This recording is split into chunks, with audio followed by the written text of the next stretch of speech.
Hello மக்களே, welcome to our channel. இன்றைக்கி நம்ம ஒரு வித்தியாசமான ரெசிபி தான் பார்க்க போகிறோம். பம்பாய் சட்னி. ஒரே மாதிரி சட்னி சாப்பிட்டு போர் அடிச்சிருச்சா, அப்போ இந்த மாதிரி ட்ரை பண்ணுங்கள். இதுக்கு கொஞ்சமாக கடலைப்பருப்பை ஒரு அரை மணி நேரத்துக்கு முன்னாடி ஊற வச்சுருங்க. இப்போ ஒரு மிக்ஸி ஜாரில் தேவையான அளவு வத்தலை அரைச்சிக்கலாம். காரத்துக்கு ஏற்றாப்புல நீங்கள் சேர்த்துக்கோங்க. சின்ன வெங்காயத்தை 4-5 இந்த மாதிரி உரித்து சேர்த்துக்கோங்க. இது எங்கள் பாட்டியோட ரெசிபி. இது எங்களோட ஃபேமிலி சட்னியும் கூடங்க. நீங்களும் ட்ரை பண்ணி பாருங்கள். இப்போ இதில் 4-5 பூண்டையும் சேர்த்துக்கலாம் உரித்து. ஒரு தக்காளியை இந்த மாதிரி கட் பண்ணி சேர்த்துக்கலாம். இதை லைட்டாக ஒரு அரை அரைச்சிட்டு அதோட நம்ம ஊற வச்சுருந்த கடலைப்பருப்பை இப்போ சேர்த்து நல்லா கொஞ்சம் அரைச்சிக்கலாம். ரொம்ப வலுவலுன்னு அரைக்க வேணாங்க, கொஞ்சம் நெருநெருனே நம்ம அரைச்சிக்கலாம். இந்த பதத்துக்கு நீங்கள் அரைச்சி எடுத்துக்கோங்க.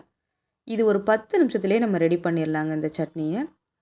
இப்போது ஒரு வடைச்சட்டியில் 2 ஸ்பூன் அளவு எண்ணெய் ஊற்றிக்கோங்க. 1 ஸ்பூன் அளவு கடுகு உளுந்தம்பருப்பு சேர்த்துக்கோங்க. இதில் கொஞ்சமாக சின்ன வெங்காயத்தை கட் பண்ணி சேர்த்துக்கோங்க. நீங்கள் நிறையவும் வேணாலும் போட்டுக்கலாம்.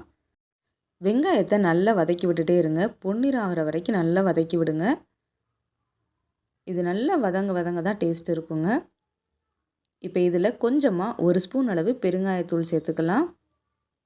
இப்போ வெங்காயம் நல்லா செவந்துடுச்சுங்க. இப்போ நம்ம அரைச்சி எடுத்து வச்ச பேஸ்ட்டை இதோடு சேர்த்துக்கலாங்க.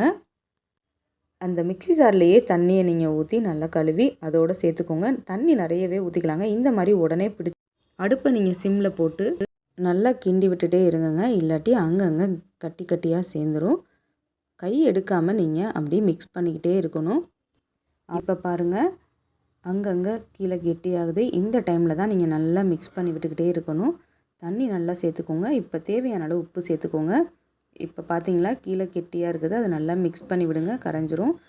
இது கொதி வரதுக்கு முன்னாடியே ஆஃப் பண்ணிடணுங்க. அவ்வளோதாங்க, சுவையான பம்பாய் சட்னி ரெடி ஆயிடுச்சு.